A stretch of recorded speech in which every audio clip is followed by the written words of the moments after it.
ये लोग किसी महंगी चीज के पीछे नहीं लड़ रहे हैं, बल्कि ये लोग तो सिर्फ आटे के पीछे लड़ाई कर रहे हैं, क्योंकि पाकिस्तान में इस वक्त बहुत ही भयानक इकोनॉमिक क्राइसिस आए हुए हैं। हमारे लिए ये चीज बहुत ज्यादा बेसिक हो सकती है, लेकिन पाकिस्तान में ये इस वक्त एक लग्जरी है, क्योंकि कराची जैसे शहर के अंदर आटे के प्राइसेस 200 रुपए किलो तक हो चुके हैं। अब कहने को तो पाकिस्तान में फिलहाल बुरे हालातों के चलते बहुत सारी चीजें हद से ज्यादा महंगी मिल रही हैं, लेकिन क्या आप जानते हैं कि वो कौन सी चीजें हैं जो हमेशा से ही वहाँ पर महंगी हैं? जी हाँ, गाड़ियाँ। या अल्लाह, पाकिस्तान में तो मुसलमान मुझे पैदा करता, लेकिन करता इंडिया में पैदा। अब ये जनाब ऐसा क्यों बोल रहे हैं, ये आपको इस बात से क्लियर हो जाएगा कि पाकिस्तान में गाड़ियां इतनी ज्यादा महंगी हैं कि इस बात का अंदाजा आप इससे लगा लो कि टोयोटा कोरोला जो इंडिया के अंदर 16,46,000 से शुरू होती थी, वही गाड़ी वहां पर 61 लाख रुपए से शुरू होती है। और ये तो सिर्फ उसके एक्स फैक्ट्री प्राइसेस हैं, यानी इस पर अभी FED टैक्स और ड्यूटीज और लगने वाली हैं, जिन पर अभी हम आगे बात करेंगे वीडियो के अंदर। एंड अगर आप मैन्युफैक्चरिंग प्राइसेस पर मैक्स टू मैक्स 50% तक भी टैक्स कंसीडर कर लो, तो भी इन गाड़ियों के प्राइसेस ऑलमोस्ट 10.5 लाख रुपए तक ही होने चाहिए एक्स फैक्ट्री के। और अगर हम करेंसी को भी एडजस्ट कर दे तो 1 INR 3.5 पाकिस्तानी रुपीस के अराउंड होता है, लेकिन फिर भी हमारे पड़ोसी इन गाड़ियों के लिए कई गुना ज्यादा पैसा दे रहे हैं। पाकिस्तान में गाड़ियां इतनी ज्यादा महंगी तो है ही, साथ ही साथ इतनी महंगी गाड़ियां होने के बावजूद भी इनके अंदर जो फीचर्स मिल रहे हैं ना, वो बिल्कुल ही बेसिक हैं। फॉर एग्जाम्पल, इंडिया में जो आने वाली कोरोला थी, उसके बेस वेरिएंट में 4 एयरबैग्स मिल जाया करते थे, लेकिन पाकिस्तान में मिलने वाली टॉप मॉडल कोरोला के अंदर भी सिर्फ 2 ही एयरबैग्स मिलते हैं, और इस गाड़ी का ex factory price almost 80 lakh रुपए तक पहुंच जाता है। और चलो, ये तो फिर भी मैं कोरोला की बात कर रहा था। सुजुकी ऑल्टो जो इंडिया के अंदर 3.5 लाख रुपए से शुरू होती है, उसकी कीमत पाकिस्तान में 21.5 लाख रुपए है। और यही वो वजह है जिसके चलते जब इंडिया में डेवलप हुई कार्स के बारे में पाकिस्तानी से पूछा जाता है, तो उनके जवाब कुछ ऐसे होते हैं। 13 लाख नहीं सर जी, 13 लाख कसम से यार, मैं मान ही नहीं सकता भाईजान। हाँ, यहाँ पर लोगों का चौंकना लाजमी है, क्योंकि इंडिया की खुद की कंपनीज इतनी हाईली एडवांस्ड कार्स डेवलप करने में कामयाब हो पा रही हैं, और वो भी उन प्राइजेस पर दे पा रही हैं जो पाकिस्तानी प्राइजेस के सामने बहुत ही कम है। चलो, पाकिस्तान में गाड़ियों के हालात तो खराब है ही, लेकिन बाइक्स की कंडीशन तो हद से ज्यादा बुरी है। और मैं ऐसा इसलिए बोल रहा हूँ क्योंकि पाकिस्तान में अभी भी इंडिया में 90s में मिलने वाली AX100 जैसी रेक्टेंगुलर लाइट वाली मोटरसाइकिल्स बिक रही हैं, जिनमें सिर्फ 70 सीसी का इंजन मिलता है, और उसमें भी वहाँ पर होंडा CD70 जैसी मोटरसाइकिल का प्राइस 1.5 लाख रुपए से तो शुरू होता है। हाँ, वहाँ पर चाइनीज और जॉइंट वेंचर में डेवलप्ड 70 सीसी मोटरसाइकिल्स सस्ती मिल जाती हैं थोड़ी, जैसे कि 50 से 60 हजार रुपए में, लेकिन इनकी क्वालिटी भगवान भरोसे होती है। लेकिन जैसे ही हम 150 सीसी के सेगमेंट में एंटर करते हैं ना, इन मोटरसाइकिल के प्राइसेस 5 लाख रुपए तक पहुंच जाते हैं, जैसे कि सुजुकी GR150 जिसका प्राइस शुरू होता है 4,96,000 से पाकिस्तान के अंदर, और बेनेली 400 वहां पर 10,06,000 रुपए में मिलती है। तो क्यों है पाकिस्तान में इतनी परेशानी? आज हम इस वीडियो में जानेंगे कि कैसे पाकिस्तान की सरकार की खराब पॉलिसीज, जापानीज कंपनीज की मोनोपोली और कोई भी मैन्युफैक्चरिंग ना होने के कारण पाकिस्तान की ऑटो इंडस्ट्री बर्बाद हो गई है, और अब वहाँ के लोग चाहते हैं कि वो भी इंडिया में बनी गाड़ियाँ वहाँ पर चला पाए। Amid a grim economic outlook in Pakistan, car manufacturing companies are announcing production halts. फिर से वो गाड़ियाँ 25-30 लाख रुपए महंगी होंगी। पाकिस्तान में गाड़ियाँ बनाने वाली निजी कंपनी ने अपना प्लांट 10 रोज के लिए मुकम्मल तौर पर बंद कर दिया है। अब कुछ शुरू करें उससे पहले हमें पाकिस्तान के अंदर गाड़ियों पर लगने वाले टैक्सेस को समझ लेना चाहिए, क्योंकि तभी पूरी की पूरी पिक्चर क्लियर हो पाएगी।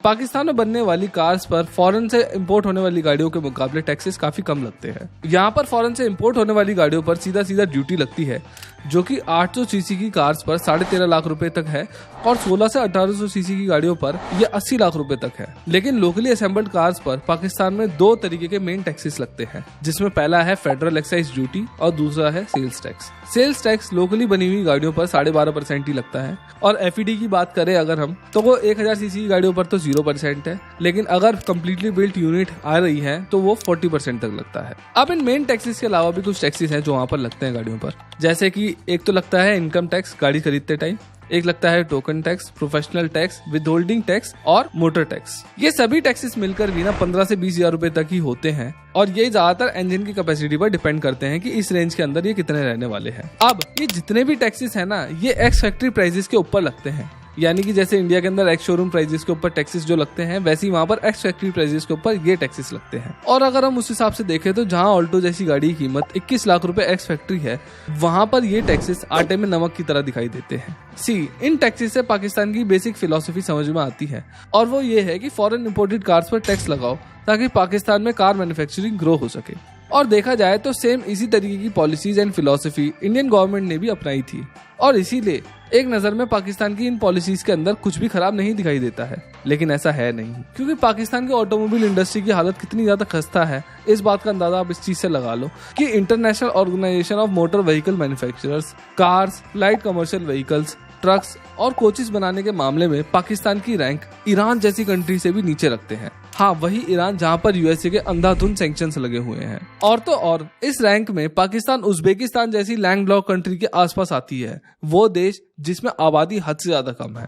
पाकिस्तान की कार मार्केट कितनी छोटी है, इस बात का अंदाजा आप इस बात से लगा लो कि 2021 में वहाँ पर सिर्फ 1,81,000 कार्स ही मैन्युफैक्चर की गई थी, लेकिन इसी साल इंडिया के अंदर 30,82,000 गाड़ियां बनाई गई थी। अरे ये तो छोड़ो, किया जैसी कंपनी जो इंडिया के अंदर 5th रैंक पर आती गाड़ियां बेचने के मामले में, उसने भी 2.5 लाख गाड़ियां बेच दी थी इस साल, जो कि पाकिस्तान देश की पूरी कार मैन्युफैक्चरिंग से भी ज्यादा है। अब पाकिस्तान की हालत इतनी ज्यादा खराब क्यों है, उसके पीछे 3 मेजर पॉइंट्स हैं, और उसमें भी जो सबसे पहला पॉइंट है ना, वो है लैक ऑफ पॉलिसीज। और इसे समझने के लिए हमें पाकिस्तान की पॉलिसीज को इंडिया से कंपेयर करते हुए समझना होगा कि पाकिस्तान ने कहां पर गड़बड़ करी है। तो चलो शुरू से शुरुआत करते हैं। आजादी के बाद दोनों ही देशों के अंदर कार मैन्युफैक्चरिंग ना के बराबर हुआ करती थी, और बहुत लंबे समय तक सब कुछ ऐसा ही रहा। लेकिन 80 में पाकिस्तान और इंडिया दोनों ही देशों में पार्शियल लिबरलाइजेशन शुरू हुआ, यानी कि बाहर की कंपनीज भी इन देशों के अंदर अब जॉइंट वेंचर्स बना सकती थी और अपने सामान बेच सकती थी। और 1983 में पाक सुजुकी ने पाकिस्तान के अंदर असेंबली ऑपरेशन शुरू कर दिए थे, और इससे लॉन्च हुई थी सुजुकी मेहरान, वो गाड़ी जिसे इंडिया में मारुति 800 बोला जाता था। इंडिया में भी मारुति सुजुकी का जॉइंट वेंचर स्थापित हुआ, लेकिन शुरुआत में यहाँ पर वो इम्पोर्टेड गाड़ियां ही बेच रहे थे। लेकिन मारुति सुजुकी के अलावा 4 बड़े और जॉइंट वेंचर्स बनाए गए थे, जिसमें अगेन इंडियन और जापानीज कंपनीज शामिल थी, जैसे कि स्वराज माजदा,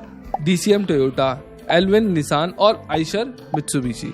अब इंडिया और पाकिस्तान में जॉइंट वेंचर की शुरुआत तो एक साथ हुई थी, लेकिन इंडियन ऑटो मार्केट इतनी बड़ी इसलिए हो पाई क्योंकि इंडियन गवर्नमेंट के पास इंडिजनाइजेशन का प्लान था, जो कि पाकिस्तान में मिसिंग था। चलिए मैं समझाता हूँ। 90s का दौर आ चुका था और इंडिया की मिनिस्ट्री ऑफ इंडस्ट्रीज ने 97 में पॉलिसीज इनिशिएटिव लिया, और इसके अंदर ओपन लाइसेंस इशू किए गए, जिसमें कि आप इंडिया के अंदर असेंबलिंग कर सकते थे। बस शर्त एक थी कि पहली शिपमेंट आने के 3 साल के अंदर आपको 50% इंडिजनाइजेशन करना होगा, और 5 साल के अंदर 70%। इसके अलावा मैन्युफैक्चरिंग को बढ़ावा देने के लिए साल दर साल ऑटो रिलेटेड इंपोर्ट्स पर टैरिफ भी कम किए गए, जैसे कि 1991 में ये थे 150%, 92 में ये हुए 110%, फिर उसके बाद ये हुए 85%, उसके अगले साल हुए 65%, और फिर 95 में ये घटकर से 50% रह गए। यानी कि जो आप बाहर से पार्ट्स इंपोर्ट कर रहे थे गाड़ियों को बनाने के लिए, उन पर टैक्सेस कम करते चले गए लगातार। अब इन पॉलिसीज से एक बात तो समझ में आती है कि इंडिया का पूरा फोकस मैन्युफैक्चरिंग का लोकलाइजेशन करने का था, ताकि भारत के अंदर इंडस्ट्री का एक्सपेंशन हो सके, जॉब्स क्रिएट हो सके, और इंडिया तेजी से R&D के अंदर मजबूत हो सके। लेकिन पाकिस्तान में क्या हो रहा था? कुछ भी नहीं। हाँ, पाकिस्तान के अंदर ऐसी कोई भी पॉलिसीज नहीं बनाई जा रही थी जो कंपनीज को इंसेंटिवाइज करे ताकि वो मैन्युफैक्चरिंग यहाँ पर लोकली कर सके और उनकी R&D मजबूत हो पाए। पाकिस्तान में R&D पूरी तरीके से गायब होने के पीछे एक और रीजन है। रिसर्च एंड डेवलपमेंट में अंधा पैसा लगता है, और इतना पैसा खुद से जमा कर पाना बहुत ही ज्यादा मुश्किल होता है। और यहीं पर काम आता है फॉरेन डायरेक्ट इन्वेस्टमेंट, जहां फॉरेन इन्वेस्टर्स आपकी ग्रोइंग पोटेंशियल को देखकर आपको पैसा देते हैं। और इसीलिए जहां एक तरफ इंडिया में 2000s के अंदर FDI का कर्व ऊपर जा रहा था, यानी कि हमें ज्यादा से ज्यादा बेहतर इन्वेस्टमेंट्स मिल रही थी क्योंकि हमारे अंदर पोटेंशियल था, वहीं दूसरी तरफ पाकिस्तान के लिए मुश्किलें लगातार बढ़ती चली जा रही थी, क्योंकि मनी लॉन्ड्रिंग और टेरर फंडिंग के लिए पाकिस्तान को 2008, 2012 और फिर 2018 में ग्रे लिस्ट कर दिया गया था, जिसने न सिर्फ इकोनॉमी बल्कि FDI के कर्व को भी जमीन पर ला पटका। अब क्योंकि पाकिस्तान इंडिया की तरह होम ग्रोन इंडस्ट्री ग्रो नहीं कर सका, तो पाकिस्तान की पॉलिसीज जो प्रोटेक्शन के लिए अच्छी लग रही थी, उन्हीं से पाकिस्तान के अंदर मोनोपोली क्रिएट हो गई। फॉरेन प्लेयर्स पर एडिशनल टैक्सेस इंपोज करने से ज्यादातर प्लेयर्स कॉस्ट में कम्पीट नहीं कर पा रहे थे, और इसीलिए सिर्फ 3 जापानीज प्लेयर्स ही बचे, यानी कि होंडा, टोयोटा और सुजुकी, जिन्होंने पाकिस्तान के अंदर पूरी की पूरी मोनोपोली बनाकर रख दी। और मोनोपोली कितनी ज्यादा तगड़ी है, इस बात का अंदाजा आप इससे लगा लो कि वहां पर जो लोकली असेंबल्ड गाड़ियां होती हैं, उसके अंदर टोयोटा का मार्केट शेयर 35% था 2018 के अंदर, होंडा का था 27% और सुजुकी का था 28%। लेकिन हद तो तब हो गई जब ये 2019 में बढ़कर 100% हो गया सिर्फ इन 3 कंपनीज के पास, यानी कि सुजुकी के पास 57%, टोयोटा के पास 28% और होंडा के पास 15%। और यही वो रीजन है कि क्यों पाकिस्तान में गाड़ियां इतनी ज्यादा एक्सपेंसिव होने के बावजूद भी वहां पर फीचर्स इतने कम आते हैं, क्योंकि 3 ही प्लेयर्स हैं और वो आपस में साठ गांठ कर लेंगे और उनको जरूरत ही नहीं है लोगों को कुछ प्रोवाइड करने की, सिर्फ एक इंजन और एक खोखा दे दिया, चल जाएगा काम। खैर, ये जितनी भी कंपनीज पाकिस्तान के अंदर काम करती है ना, ये सभी की सभी जॉइंट वेंचर्स के अंदर ऑपरेट करती हैं, जहां पर फॉरेन से सेमी नॉकडाउन या कंप्लीटली नॉकडाउन यूनिट्स आती हैं और बस यहाँ पर असेंबल की जाती हैं। और एक तरीके से देखा जाए ना तो ये सिर्फ एक नाम की मैन्युफैक्चरिंग होती है, क्योंकि पूरे के पूरे पार्ट्स तो बाहर बने हैं, यानी कि इंजन ब्लॉक बाहर मोल्ड किया गया है, सब कुछ बाहर बना है, बस यहाँ पर लाकर उनको असेंबल किया गया है। एंड एक्चुअली ये कुछ इस तरीके से हो गया जैसे कि छोटे बच्चे अपने लेगो पीसीस को जोड़कर अपना खिलौना बनाते हैं। अब एक चीज तो बिल्कुल क्लियर है और वो ये कि पाकिस्तान की गवर्नमेंट अब इसमें कुछ नहीं कर सकती है, क्योंकि उन्होंने बहुत ज्यादा लेट कर दिया है। और इसका एग्जांपल आप फिर से इंडिया से ले सकते हैं। इंडिया के अंदर 5 बड़े मैन्युफैक्चरिंग क्लस्टर्स हैं, जिसमें कि मानेसर नॉर्थ में आता है, पुणे वेस्ट में, चेन्नई साउथ में, जमशेदपुर कोलकाता ईस्ट में और इंदौर सेंटर में। और इन 5 बड़े क्लस्टर्स के अंदर 76 बड़े मैन्युफैक्चरिंग प्लांट्स हैं, जिनमें की cars, commercial vehicles, 2 wheelers and 3 wheelers ground up बनाए जाते हैं। लेकिन पाकिस्तान के अंदर इस स्केल पर कुछ भी एग्जिस्ट नहीं करता है। वहाँ तो बस असेंबली प्लांट्स हैं जो कि 3 बड़े जॉइंट वेंचर्स में ऑपरेट करते हैं, जैसे कि पाक सुजुकी, जो कि एक पाकिस्तानी कंपनी और सुजुकी मोटर से मिलकर बना है, इंडस मोटर्स कंपनी, जो कि टोयोटा और एक हाउस ऑफ हबीब नाम के पाकिस्तानी कंपनी के साथ मिलकर बना है, और होंडा एटलस, जो कि अगेन पाकिस्तानी कंपनी के साथ होंडा का टाई अप है। अब ये जो भी असेंबली वाला मॉडल है ना, इसमें सबसे बड़ा फ्लॉ है पाकिस्तान की गिरती हुई करेंसी, क्योंकि अगर इंडस्ट्रीज इतने ज्यादा हेवीली इंपोर्ट्स पर डिपेंड करेंगी ना, तो डॉलर के मुकाबले गिरते हुए पाकिस्तानी रुपीस की वजह से कीमतों में उछाल आना लाजमी है। और इसीलिए लास्ट 2 इयर्स के अंदर हम ये देख रहे हैं कि पाकिस्तान में एवरेज कार के प्राइसेस 50% तक इंक्रीज हो गए हैं।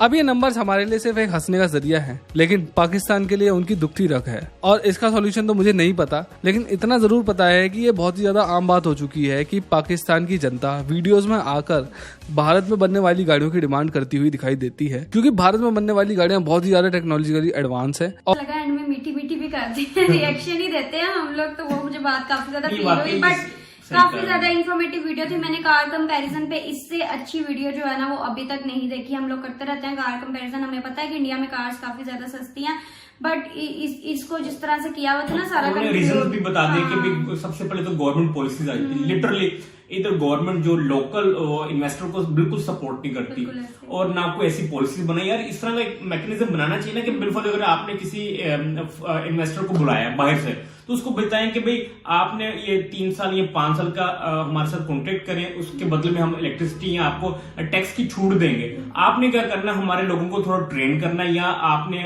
टेक्नोलॉजी देनी है, ठीक है, मतलब कुछ भी ऐसा कोई रूल्स बनाने चाहिए। उसके बाद ना ये जो 3 जो जापानीज कार है, होंडा और टोयोटा और सुजुकी, इनकी इतनी मोनोपोली है, लिटरली इन्होंने। आज की वीडियो जो कि थी इंडिया और पाकिस्तान में जो कार्स के दरमियान फर्क है, जो उन दोनों के दरमियान पॉलिसीज में फर्क है, प्राइस में फर्क है, और जो अब तक पाकिस्तान नहीं करने में कामयाब हुआ वो इंडिया कर चुका है। और वो सारी वीडियो अगर आपने देखी है तो उसमें सारी रीजंस आपने देख ली होंगी। मेरे ख्याल में उसको मजीद एक्सप्लेन करने की जरूरत नहीं है। हाँ, एंड पे जो वो कह रहा था कि नहीं पाकिस्तानी अब सिर्फ रिएक्शन करने दे सकते हैं, तो हम भी उन्हीं में शामिल है, क्योंकि जाहिर है हमारे पास जो कोई अथॉरिटी है नहीं, क्योंकि जब पाकिस्तान के मतलब जो बैठे हुए अथॉरिटी वो जब कुछ नहीं कर सकते तो हम कुछ नहीं कर सकते। और वो बता भी रहा था कि अब पानी सर से गुजर चुका है, क्योंकि जब पॉलिसीज बनाने का टाइम था तब पाकिस्तान ये भी कह सकते हैं कि ग्रे लिस्ट में भी था, और कुछ अभी भी आप रिसेंटली भी देख सकते हैं कि पॉलिटिकली सिचुएशन ऐसी है कि इस वक्त तो मेरे ख्याल में कोई और नई पॉलिसी बन पाना बहुत ही ज्यादा मुश्किल है,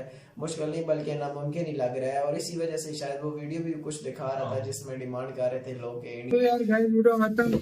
यार सही बात है, देखा जाए तो आप लोगों पर जो गाड़ियां ना, ये सीरियसली देखा जाए तो बहुत ही ज्यादा कमाल है भाई। हमारी गाड़ियां इनके करीब नहीं आती असल में यार, और हम पैसा भी ज्यादा देते हैं, हम डबल ट्रिपल पैसा देते हैं, लेकिन जो हमें उसका हमें वापस मिलता है ना भाई, वो हमें क्वालिटी, वो चीजें, फीचर्स हमें गाड़ी में नहीं मिलते जो भारत में सस्ती गाड़ी के। सच में जब हम वीडियोस इंडिया की देखते हैं ना, और जब हम उस पे मतलब रिएक्ट कर रहे होते हैं, हमारे अंदर आग जल रही होती है कि भाई हमारे साथ क्या हो रहा है, हमारे लोग क्या कर रहे हैं, हमारे साथ क्या कर रहे हैं। सच में बाइक्स की वीडियो देख लो या कार्स की, और का तो मैं नहीं बात करता, इनको देख लो, जमीन आसमान का जिसको कहते हैं ना, जमीन आसमान का फर्क है, वो फर्क नजर आता है। कहाँ 3.5 लाख की गाड़ी कहाँ 22 लाख की ये गाड़ी। तो जो पहले गरीब भी नहीं ले सकता था। भाई हाँ जी, लेकिन ये कि अगर बात की जाए तो भाई गाड़ियों की, तो भाई आप देख लें कि हमारे लिए एक लग्जरी जो गाड़ियां होती हैं ना, बहुत ज्यादा लग्जरी